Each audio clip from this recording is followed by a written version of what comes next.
"You're pathetic," she said, not even looking up from her phone as she walked out the door with her suitcase. "Try working for once in your life." She didn't slam the door behind her. That would have required passion. No, she just slipped out like she was late for a brunch reservation, leaving behind 15 years of marriage and a half-eaten Greek yogurt on the counter. Peach, her favorite, still cold. I stood there with a wrench in my hand and oil on my shirt, the kind that clings even after 3 washes. She said I wasn't working. Hilarious. I'd spent the last 2 years rebuilding a 1969 Camaro from the frame up in my garage. Not for fun, though yeah, I loved it, but because I knew something she didn't. Something big. She thought I was wasting my time with that stupid car. That junkyard relic she told her mother about in that smug, nasal voice when she thought I wasn't listening. I was always listening. Every sarcastic, "Must be nice to have so much free time." Every eye roll when I brought up tuning specs or suppliers. Every, "You wouldn't understand," when she came back late from book club. Spoiler, there were no books. And I'd bet money there wasn't a club either, unless hotel bars count. I knew she was cheating. With who? I didn't know yet. But she was sloppy. Lazy even. Like she wanted to get caught. No locked phone. No burner numbers. No effort to delete the browser tabs that said, "How to tell your husband you want out." I never said a word. You don't tip your hand when the pot's still growing. The car wasn't the only thing I was building in that garage. I was also running something else. Something quieter. Something with real horsepower, digital horsepower. Let's just say I figured out how to turn some inconvenient government red tape into very convenient routing loopholes for certain buyers. Legal? Technically. Morally? I'd already been married for 15 years. Don't talk to me about morals. Last year alone, my waste of time pulled in $486,000 before taxes. The Camaro? Just a front. A prop. One day she joked about how I should at least try flipping it for scrap money. I smiled. Didn't say a damn thing. Then she filed. Didn't even fight dirty in court, just arrogant. She told her lawyer I had no income, no future, and survived on spare change and self-pity. She demanded the house, my old truck, even our dog, Bo, a rescue mutt who only barked at 2 people, the mailman, and her best friend, Caroline. Caroline, who oddly stopped visiting after I installed a camera by the side gate. Caroline, whose perfume I started smelling on my pillow when my wife claimed she'd been sleeping in the guest room for clarity. Again, I said nothing. Instead, I let her have it all. The house, the dog, the truck. I even threw in the Camaro for laughs. My attorney, paid in full 6 months before with clean money, asked me if I was sure. I said, let her win. That was the real start of the story. She married my best friend 3 months after the ink dried. Jason. Of course it was Jason. Quarterback hair, corporate smile, and the emotional depth of a kiddie pool. We used to go fishing together before he started working late with her at the gym. Jason was always the type to spot opportunity in crisis. Guess he thought she was a power-up. Funny how they both called me a deadbeat. Funny how he laughed when I texted him congrats. Funny how I never corrected them. Because I was waiting. I was building. And last week, she found out. Not for me. I'd never gloat like that. I'm more of a show, don't tell kind of guy. But someone sent her a photo, an innocent photo. Me at a conference in Vegas, standing in front of my booth, shaking hands with a state senator. My startup's name printed in bold behind us. She zoomed in. Probably had to read it 3 times. Then she Googled it. Then she screamed. And that's when things got really interesting. She doesn't know about the burner account I used to follow Jason's gym's Yelp reviews. She doesn't know about the storage unit I rented under his name last year. Or the keychain I left on the Camaro's dash before I handed her the title, engraved with a serial number she'd never think to trace. But she will. Oh, she will. And I can already hear the doorbell. She showed up 3 nights ago. Hair frizzy, makeup uneven, breath smelling like boxed wine and desperation. She pounded on my door like she was trying to break through time itself. I didn't answer. Just watched from the upstairs window as she stood there in her full leather heels, mascara running down her cheeks like prison ink. Open the damn door, Matt. She screamed at once, then again, voice cracking the second time. I watched her go from righteous to pathetic in under 5 minutes. She sat on the steps like a scolded teenager, flipping between fury and tears. I saw her pull out her phone, probably to call Jason. She didn't know I was the one who made sure he wouldn't answer that night. No, Jason had other things to deal with. 2 hours earlier, he got a visit from an IRS field auditor who somehow found out about the under-the-table payments he'd been skimming through his fitness app. Cash deals to avoid service taxes. Stupid move. They'd been watching him for months, thanks to an anonymous tip.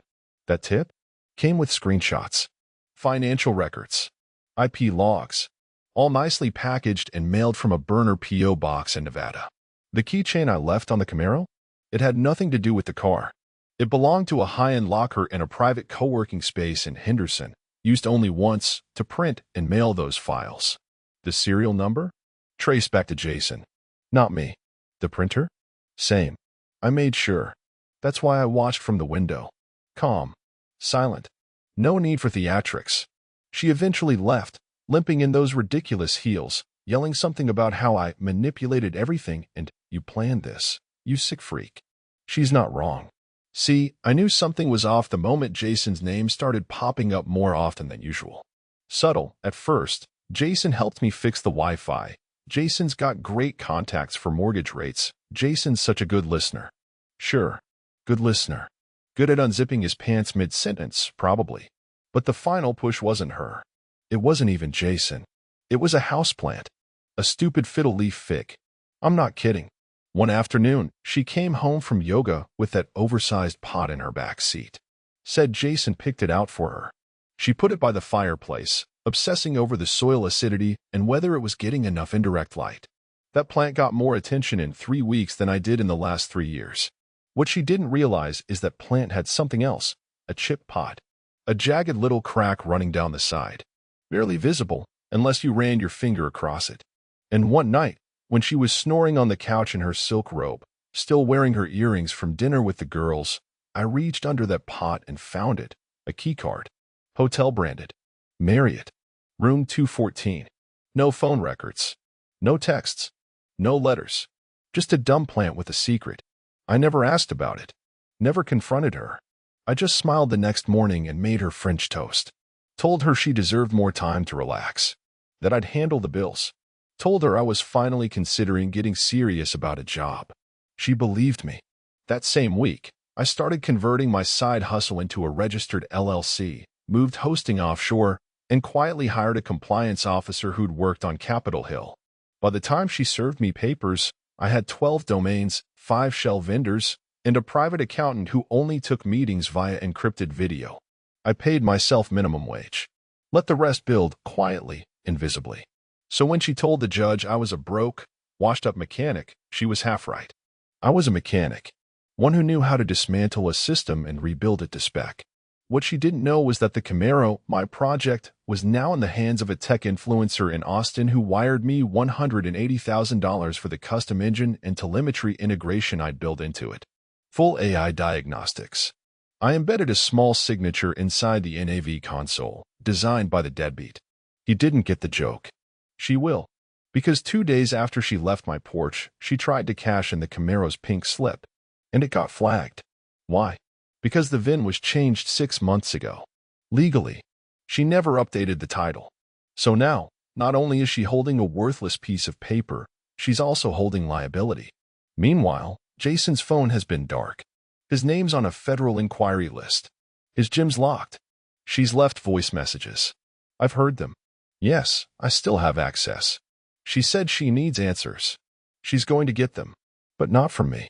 From someone else she forgot existed. Her sister. Her sister called me last night. From a blocked number. I picked up anyway. Curiosity always wins. Mad. Quiet. Careful. Like she was whispering through guilt. Depends. Are you selling car insurance or family drama tonight? She exhaled hard. She's losing it. She says you're ruining her life. Is it true? I didn't answer right away. I let silence drag across the line like a blade. I don't owe you the truth, I said eventually. But I'll give you this. I'm not ruining anything. I'm just taking back what was already mine. Jesus, she said. You sound dangerous. I sound free. And that's when she dropped the line that got my full attention. She's pregnant. Now that was unexpected. Not because I thought she couldn't be. but because of when she claimed it happened. Due in January, she said. That puts conception right around the time she filed for divorce. Right when she was still married to me, still telling the court I was broke and worthless, still dragging my name through every conversation with her Pilates group like it was a punchline. But here's the kicker. I can't have kids. I found out after we'd been trying for 2 years. Low motility. It crushed me at the time. She said it didn't matter, that we could adopt or just be the fun aunt and uncle forever. I believed her. Idiot. Now she's pregnant? With Jason's kid? No wonder she's panicking. Because she forgot one very important thing. We were still legally married when that baby was conceived. And in this state, that makes me the presumed legal father. That means, by law, I could be on the hook for his kid. Unless I prove otherwise. Which I will. Oh, believe me, I will. I've already requested a paternity test, not through the courts, not yet. Through a private lab I've used before. One that's very discreet. One that owes me a favor. But I'm not going to use that result right away. No, I'm going to let her twist. Because what she doesn't know is I've been slowly leaking details to her inner circle. Whispered facts. Hints. Carefully placed breadcrumbs. Nothing that ties back to me directly. Things like Jason's gym suddenly being investigated. An anonymous review accusing him of drug trafficking. A rumor that the Camaro was involved in a fraud ring. A screenshot accidentally sent to her best friend showing Jason texting someone named Mandy at 2 a.m. with a shirtless mirror selfie. I built a story for her. One she's now living in. One where everyone is lying to her. And here's the beautiful part. They might be. Because I don't even know if Jason's cheating on her. But she thinks he is now. And in her world, perception is truth. She's spiraling. Her sister said she cried for 4 hours yesterday, locked in her bathroom. Jason's not answering. Her friends are going cold. Even her mother blocked her, because I may have forwarded some questionable purchases from the joint account they used to share during our marriage. Like $1,200 at a jewelry boutique in Tulum, the day before she told me she was visiting her sick aunt in Boise. Here's the twist, though. The real twist. Her sister? She's not just calling to warn me or beg for mercy. She wants in. I want you to destroy her, she said. Not a whisper anymore. Firm. Steady. Cold. And I remembered something then. Thanksgiving, 2 years ago. Her sister brought a bottle of wine and a bitter laugh. I remember her pulling me aside in the kitchen. I was a little too glassy. She treats you like you're lucky to be around her, she whispered. But it's the other way around. I thought she was drunk. Maybe she was. But now? Now she's offering details I never asked for. Like the burner card my ex used to pay for her affairs hotel stays. Like the offshore transfers she made from her mother's emergency fund. Like the second phone she kept hidden in the lining of her gym bag, used exclusively for Jason and one other contact saved only as T. I asked who T was. I don't know yet, her sister said. But I'll find out. I believe her. Because revenge doesn't happen in a blaze of glory. It happens with tweezers. Quiet little incisions. One hairline fracture at a time until the structure gives out. And now? Now I've got an accomplice. She just doesn't know I'll be using her too. I got the security footage 2 days later. No, not from my house. I told you, I don't make the same mistakes twice. I learned a long time ago that it's not about catching someone red-handed. It's about letting them think they're in the clear while the rope tightens. This footage came from a quiet, corporate-looking building off Route 74. Nondescript. No signage. Just tinted glass and a little buzz pad for entry. My ex thought it was a wellness center. That's what the billing statement said when she used our joint credit card before the divorce, under the name Ashworth Integrated Health and Recovery. Sounds noble, doesn't it? Turns out it's a cover. A place where people pay good money to decompress in very private ways. But more interesting? It's also where Jason met someone new. Not Mandy, not some random girl from Instagram. This one was older. Blonde. Professional. Drove a white Escalade with diplomatic plates.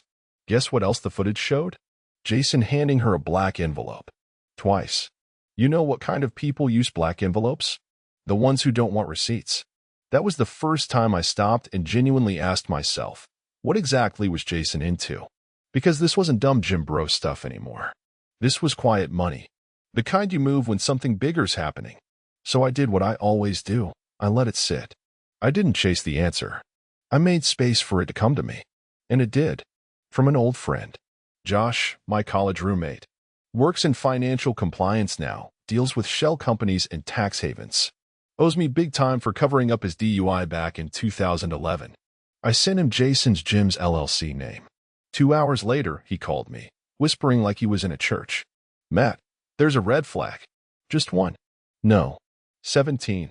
This thing's been used to move nearly $300,000 in under-the-table wellness payments through a consulting firm in the Cayman Islands. All split into $9,900 deposits. Just under the reporting threshold. That's textbook structuring. It's criminal. I stayed quiet. Josh continued. And that blonde woman? She's on a list. Not official, but let's say some guys I know in D.C. would recognize her. So Jason's laundering? Or being used as a front? Either way, he's about to be very unlucky. That night, I got another call from her. I let it go to voicemail. Her voice was hoarse. Shaky.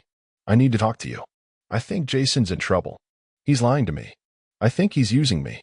I don't know who else to call. Please. Please. I listened to it twice. Then I forwarded it to her sister. 2 minutes later, the sister sent back a voice message. Wow. She actually sounds like the victim now. That's rich. We both knew what was happening. The spiral wasn't just personal anymore. It was legal, financial, dangerous. And here's the part no one saw coming. Jason vanished. Disappeared like smoke. One morning he just didn't show up to his gym. His car? Parked at a strip mall 3 towns over. Keys in the ignition. Wallet in the glove box. No signs of struggle. But the gym server? Wiped clean. I didn't do that. And neither did she. So who did? Probably someone who didn't like how loud he was getting. Or maybe he tried to cut and run with something that didn't belong to him. Either way, he's gone, and now she's left holding the bag. Oh, and here's the cherry. Her name was added to the LLC registration as a managing partner 6 months ago. Jason's little surprise gift after their wedding. A romantic gesture, he said. Make her feel like it's hers too. It is now.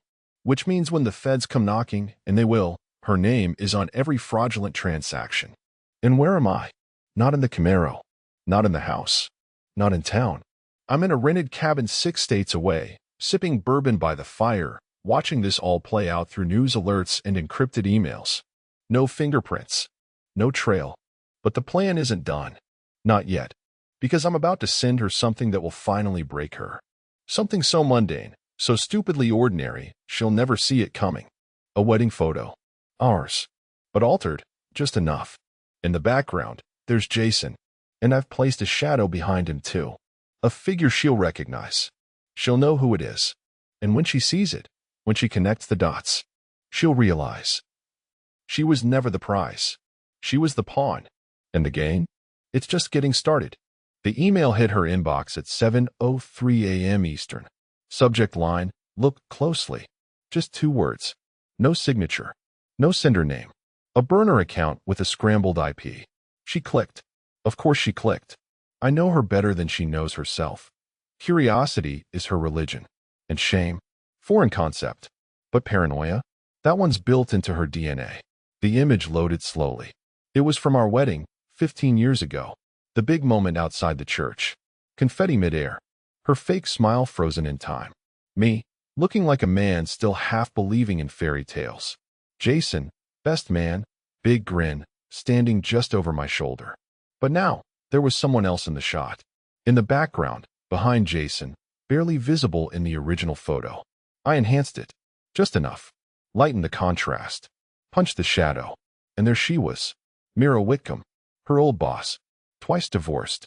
Executive VP of Corporate Strategy at Brentech Industries. A woman whose name hadn't come up in years. A woman she hated. A woman who just happened to sit on the board of the exact Cayman-based firm laundering Jason's payments. Coincidence? Not likely. Because 2 years after our wedding, my wife got mysteriously promoted. Fast-tracked from marketing manager to director with a corner office. She claimed it was because she crushed Q3 projections. But here's the thing. I did some digging. Turns out, Mira left Brentech shortly after that, right before a quiet HR probe that never went public. Something about favoritism, conflict of interest, and improper incentive structures. No charges. No paper trail. But I found a contract.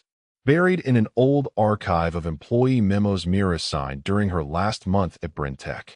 A list of project consultants receiving short-term bonuses. And guess what name showed up under vendor number 14? Jason L. Morris. Same guy who, at that time, was working part-time as a personal trainer. Tell me how a gym rat ends up getting a consulting bonus from a Fortune 500 company's marketing budget. Unless, of course, someone put in a good word. Someone like Mira. Someone who'd benefit from tying herself to two young, dumb, grateful pawns who'd do anything for the next step up. But that's the thing about pawns. Eventually, they hit the other side of the board and become something else. Unless they're removed first. So I gave her a memory. A gift. The kind of seed that blooms into sleepless nights and whispered questions. Because now, she doesn't just have legal problems. She has a timeline problem. She has to figure out what else Jason was hiding. Who else was in on it? What Myra's presence at our wedding really meant. And here's where it gets good. I didn't send it just to her. I sent that photo, subtly altered, timestamp intact, to her HR department at her new firm. With an anonymous tip that Mira Whitcomb might be tied to recent SEC interest in legacy financial improprieties. Used a VPN, bounced it through 5 countries, dropped it in their whistleblower portal. Her job? On the line. Because no corporate board wants even the scent of fraud near their compliance division. She's calling people now. Frantic. I know, because her sister is feeding me updates like clockwork. She's cracking, she texted. Sleeping on the couch. Pulled the smoke detector out of the wall last night. Said it had a camera. It didn't. That one didn't, anyway. But another device did. The one I left inside the ceramic rabbit she insisted on keeping from our old living room. The one, she said, reminded her of stability. I gifted it back to her when we divided our things. She never noticed the small pinhole in the nose. It's not transmitting now, don't worry. I'm not stupid. It recorded. Stored locally. All those late-night breakdowns. Saved. All the names she screamed into empty rooms. Saved. Every time she cursed my name. Every time she said Jason was a mistake I'm stuck with. Every whispered, what did we do? All of it. I'm not planning to use them yet. But I could. And she knows that now. Her sister told her. I think he's got something, she confessed. He's too calm. Yes. Calm is the last stage of war before you press the button. But before the button, there's one more move. Because you remember that paternity test I sent off in part 3? The result came in. The child is not Jason's. And it damn sure isn't mine. But it is someone else's. And when I saw the name on the attached metadata, linked from a social platform sync, she forgot to disconnect from the burner phone. I laughed so hard I almost dropped my drink. Because I know him. And he knows me. And when he finds out what she's done, it won't just be her house that burns. He was my accountant. Yeah. The baby's father, the one she swore didn't exist, the one who's about to be born into a legal war zone, is none other than Greg Whitman, the same guy who handled my books for 5 years before I moved operations offshore. The guy who used to come over on Sundays, sip my beer, toss a football around with Jason like they were fraternity brothers, and tell me, man, you're lucky. She's a knockout. I should have known. Greg always lingered too long in the kitchen when she was wearing yoga pants.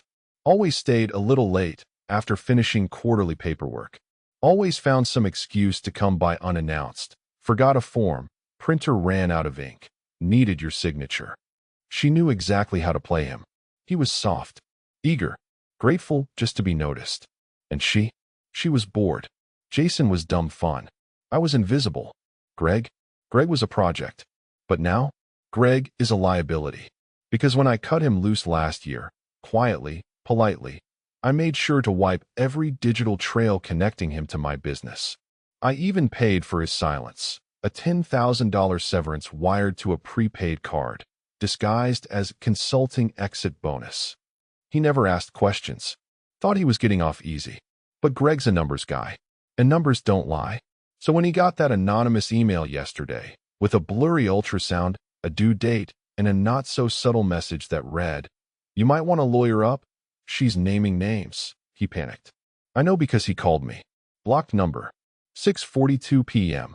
Matt, I don't know what's going on, but did you send that? What do you think? Silence. She said it was Jason's. Jason's gone, Greg. Another silence. Then, shakily, she said if I don't help her fix this, she'll drag me down too. I let that hang there. Then I said, Greg, she's already started dragging. Click. I didn't need him to confess. Not yet. I needed him scared, desperate, willing to make a deal. Because he is the final piece. Remember the gym shell company Jason ran? The one funneling nearly $300,000 offshore? Greg set it up. He was the one who filed the paperwork. The one who opened the shadow accounts. The one who thought no one would look twice because the amounts were small, the timing precise, and everything looked just legal enough. And now, that whole house of cards is collapsing. And the best part? It's all in her name. Because when Jason added her as managing partner, Greg was the one who notarized it. Even provided the digital timestamp. So legally, she's the fiduciary. And once I forward the right documents to the IRS, once I leak just one notarized file to a journalist at the Daily Ledger, who, by the way, owes me a favor from that charity tax write-off expose I fed him last fall, it'll be her face on the news. Not Jason's. Not Greg's. Hers. She'll be the woman who defrauded small business tax protections, who participated in shell laundering, who falsified paternity claims while under financial investigation. Let's see her Pilates group post that on Instagram. But I'm not done. Because there's something else she doesn't know. The day we finalized the divorce, she made a show of it. Wore white to court. Hugged Jason in the hallway. Laughed. She told the judge I was emotionally unstable. Said I once punched a hole in a wall during a disagreement. That I had unresolved anger issues. She was laying groundwork. Trying to poison the well in case I ever wanted joint assets back. Or God forbid, joint custody, should a child ever come into the picture. But here's the thing. I kept the drywall. That wall she claimed I punched. It wasn't my fist. It was her stiletto.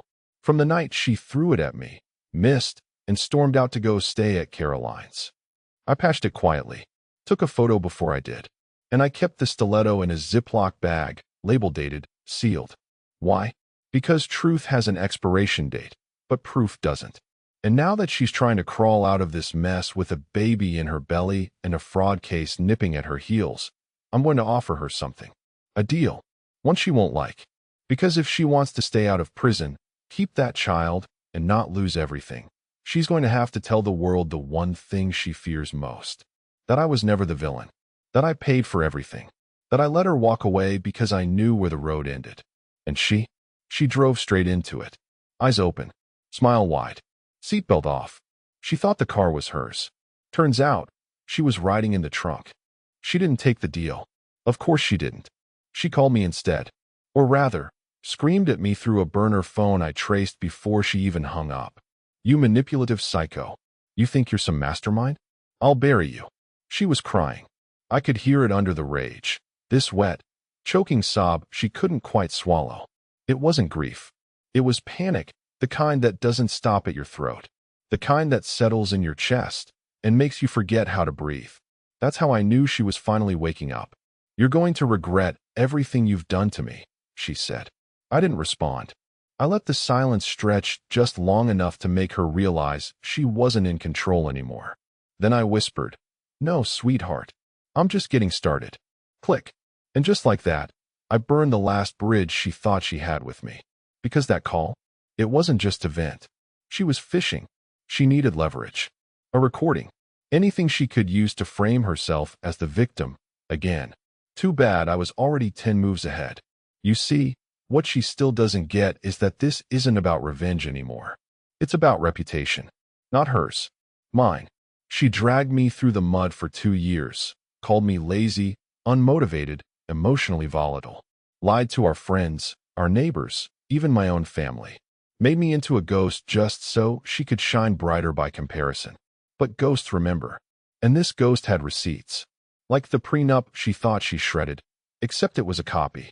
The real one. Sitting in my attorney's safe, untouched, notarized, and, get this, containing a clause she forgot about. Clause 7C. In the event of reputational harm provably caused by Party B, her, Party A, me, reserves the right to financial restitution in excess of the outlined division of assets, subject to arbitration. She never thought I'd use it. But now she's staring down the barrel of financial annihilation. Because all those little whispers I seeded, they're blooming. The HR leak triggered an internal investigation. She's been put on administrative review, pinning the outcome. She'll say it's temporary, that it's nothing. It's not.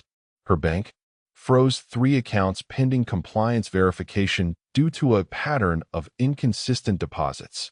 Her credit union flagged her for suspicious international wire transfers. Oh, and remember Greg, the baby daddy? He folded.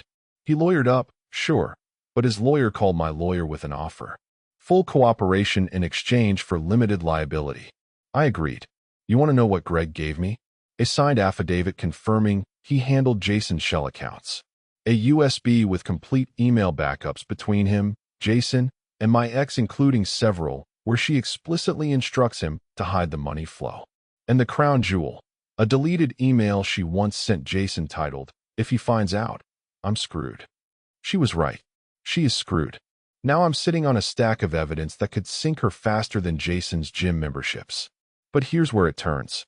Because instead of giving it to the IRS, I gave it to her sister, along with one condition: deliver it, personally, while wearing a wire. Why? She asked. Why not just go nuclear yourself? I looked her dead in the eye and said, because I want her to see it coming. I want her to know who really beat her. And her sister? She agreed. With glee. That woman has wanted to destroy her for years. Turns out, sibling resentment runs deeper than I thought. So tonight, she's meeting her at their mother's house. To talk. Just the two of them. No lawyers. No Jason. No Greg. Just one sister handing another a bomb disguised as an envelope. Inside, the USB, the affidavit, a list of every account she ever touched under Jason's LLC, and a note from me, handwritten on the back of a cocktail napkin from the exact bar where I saw Jason kiss her for the first time, when they thought I wasn't looking. It says, "Smile for the cameras. You're about to be famous." Because the news story drops tomorrow. Not on a gossip site. Not through some social media leak. On the front page of the Daily Ledger. Headlines already scheduled. Local executive tied to financial laundering, paternity fraud, and shell company scheme. Sources close to case reveal new details. And you know what the featured image is? That wedding photo. The one with Jason. The one with Mira. The one with all the ghosts behind her. What she doesn't know yet is that the byline on the story, it's a pseudonym. Mine. The article detonated at 6 a.m. sharp. By 6:08, her LinkedIn was down. By 6:14, her office badge was deactivated. By 6:21, her phone was blowing up. Friends, co-workers, her former boss, the school where she planned to enroll the baby in a future-proof language immersion program. And by 6:43, she was outside my cabin, in the rain, hair stuck to her face. No umbrella. Just soaked through silk and a look in her eyes I hadn't seen since the night I proposed, except now, the shimmer wasn't love. It was terror. She didn't knock. She screamed, "Open the door, Matt. I know you're in there." I didn't open it right away. I wanted her to sit in that panic a bit longer. Let the cold remind her how it felt to be cast aside, underestimated, mocked. Just like she did to me in that courtroom when she held Jason's hand and whispered loud enough for me to hear. He looks like a sad little janitor. Funny. Janitors don't get bylines in front-page financial scandals. When I finally opened the door, she tried to push her way in. I didn't let her. "You lied to me," she snapped. I raised a brow. "Which lie are we referring to? There's quite a menu." "All of it," she shrieked, her voice cracking. "You set me up. You used me. You made me look like—" "Like what?" I interrupted. "Like a woman who forged financial documents? Who embezzled with her lover while pregnant by her accountant? Who tried to saddle an ex-husband with someone else's baby because she thought he was too broke to fight back?" Her jaw worked like she wanted to bite through a fence. "You don't understand," she finally said, quieter now. I was scared. "You stopped working. You were always in that garage. I thought. You thought you'd cash me out and upgrade." She didn't answer. So I stepped aside and let her in. She looked around the cabin like it might bite her. "This place," she muttered. "It's so, you." She meant it as an insult. I took it as a compliment. There was nothing artificial here. No curated Instagram corners. No bleached fake smiles. Just wood, fire, silence, and a hard line between who I used to be and who I became. She sat, or collapsed. Hard to tell. I'm going to lose everything, she whispered. I said nothing. Greg won't even return my calls. Jason's God knows where. And your stupid article. My article, I corrected, is bulletproof. You should see the documents Greg gave me. And your voice? On the wire? Very convincing. She covered her face. I'm pregnant, Matt. You were pregnant when you signed fraudulent financials, I replied flatly. Your child is innocent. You're not. I'll go to prison, she whispered. I shrugged. I didn't mean for any of this to happen. It was just, Jason made it sound easy. He said you'd never fight. That you were too soft. He said. Jason said a lot of things, I cut in. And now he's gone. And you're alone. She looked up then. And for the first time, I didn't see the woman I married. I saw the woman I divorced. What do you want from me? She asked, almost a whisper. Why all this? Why not just let me go? I leaned forward. I did let you go, I said. And then you tried to burn me down. You faked paternity. You dragged my name through the mud. You laughed in my face while stealing everything I built in silence. She looked at the fireplace. Ashes hissed in the stone hearth. Something inside her was breaking, and for the first time, she knew I was the one holding the glue. I reached into a drawer, pulled out a plain manila folder, and placed it in front of her. What's this? Your next chapter. Inside. A copy of the whistleblower report I haven't filed yet. A signed affidavit from her sister, retracting every allegation she made about me in divorce court. A private arbitration offer, walk away from everything, admit full responsibility, transfer full custody to the child's biological father, and vanish. No press. No prosecution. No retaliation. Just disappearance. Her hands trembled as she read. You want me to sign this, she said. No, I said, standing. I want you to rot. But I'm giving you an option. Because unlike you, I don't need to destroy people to win. She looked up at me like she didn't recognize the man across the table. And she didn't. Because the man she married would have folded. The man she left would have begged. But me? I just opened the door and said, clock's ticking. She stood, folder in hand, eyes hollow. And as she crossed the threshold, I said one final thing. Oh, and check the back page. There's a photo you'll want to see. She paused, flipped it. It was a picture of Greg, smiling, holding a newborn, standing in front of my Camaro, with her sister beside him. She didn't scream. She collapsed. I waited 2 hours before calling the sheriff, not to report a crime, just to inform them, off the record, that a distressed woman had left my property unwell. Pregnant, possibly unstable, emotionally shaken, I said. Mentioned harming herself. They logged the call. Standard protocol. Welfare check initiated. I knew what house they'd find her at. Greg's. Because there's nowhere else she could go now. Jason? Gone. Probably running under someone else's name, or zipped into a barrel off the coast if those rumors about Myra's side business hold any weight. Her job? Torched. Her friends? Scattered. Her savings? Frozen. All she had left was the man who couldn't even balance her books without screwing her, and her sister, who now shared a baby with him. Yes, you heard that right. The final photo wasn't just emotional warfare. It was truth. The sister wasn't just helping me for revenge. She was helping because the baby wasn't just some accountant's mistake. It was her child too. IVF. An old egg donation arrangement, quiet, unspoken. Back when my ex thought she couldn't conceive and convinced Greg to help her try something while Jason was out of town. She thought it was anonymous. She thought the clinic would protect her identity. She never guessed her sister would show up months later at Greg's door, holding the test results. Never thought they'd start talking. Never imagined they'd connect. But they did. And now, the baby isn't hers. At least, not in the way she thinks. Legally?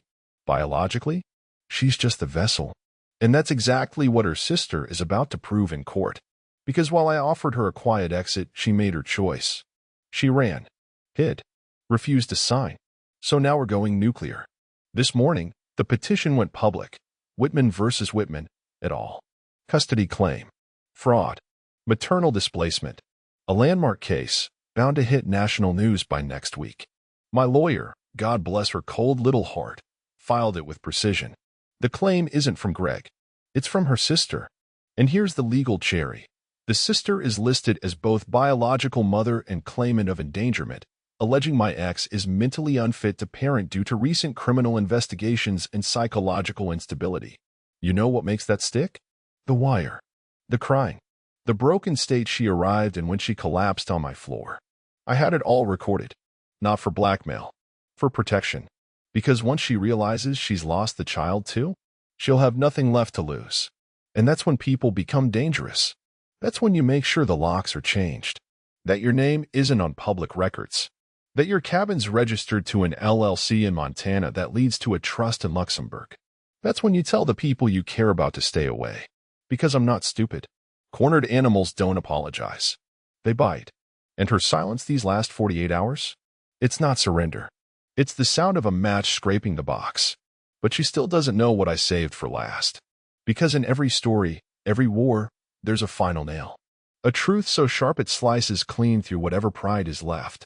And I've got it. Sitting in my safe. Signed and sealed. An old notebook. Hers.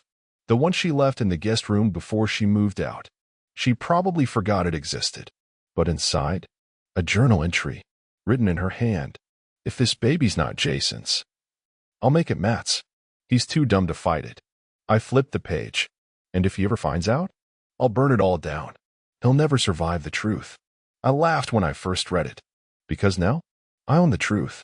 And she's the one burning. The court hearing was packed. Not with press. They weren't allowed. Not yet.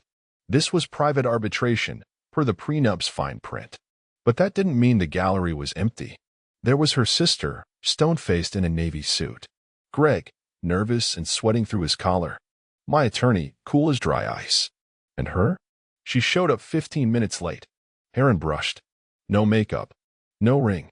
Just a cheap black dress and a look in her eyes like she'd finally seen the obituary, her own, and realized the ink was dry. The judge entered. We stood. She didn't look at me. Good. I didn't want to see the woman I once loved. I wanted to see the one who forged my name, tried to destroy my reputation, and weaponized pregnancy like a grenade without a pin. And that's exactly who she was. The judge spoke. Asked if we could come to terms privately. My lawyer slid over the deal again. Same one as before. Walk away. No jail. No press. Full custody to the biological parents, and sign a gag order that would keep her from ever playing the victim in public again. She didn't even touch the paper. She just stared at me. You did all this to humiliate me. I smiled. No. That part was just a bonus. The judge warned her to remain professional. She scoffed. My sister was nothing. You think she didn't beg to be me growing up? She stole my donor. She tricked him. I'm the one who carried that child. Me. The judge raised an eyebrow. Ms. Whitman, are you stating under oath that you knowingly attempted to obscure biological parentage and falsify paternal claims while under legal review? Her mouth opened. Then closed. Then opened again, but nothing came out. Because now? It was real. Not whispered threats, not burner calls, not secrets in the dark. This was court. And every lie she'd stacked like bricks around her life? Crumbling. I didn't speak again. I didn't need to. The facts did the heavy lifting. The digital files Greg provided. The wire recording from her breakdown. The surveillance timestamp showing her picking up funds from Jason's account days after his disappearance. The notebook, certified, scanned, and authenticated by a handwriting expert. When my lawyer read the line about me being too dumb to fight it, the silence was cathedral. She didn't cry. She didn't shout. She just folded, like a tent collapsing in on itself. She leaned toward her attorney, whispered something, then signed the deal. Just like that. Done. She forfeited her parental rights, waived all future claims, agreed to lifetime non-disclosure regarding everything, and she didn't even ask about the money, because she knew there wasn't going to be any. She stood, hands trembling, eyes glazed. As she walked past me, she paused, just for a breath. Then she asked, quietly, like it was still her right to know. Why didn't you destroy me completely? I looked at her. At the woman who traded love for status, loyalty for attention, motherhood for manipulation. And I said, just loud enough for her to carry it with her. Because I wanted you to live with what you did. Then I turned away. She left the courtroom a legal ghost. Name wiped. Status gone. Future, hers to salvage or ruin. I didn't care. And as I stepped outside into the sunlight, I saw them. Her sister, Greg, and the baby wrapped in a blue blanket, asleep in his mother's arms. The real mother. They nodded at me, and I nodded back. Because sometimes revenge isn't about fire and ash. Sometimes it's about precision. About letting someone dig their own grave while you draw the map. And when they've fallen, you don't bury them. You walk away, knowing they'll never crawl out.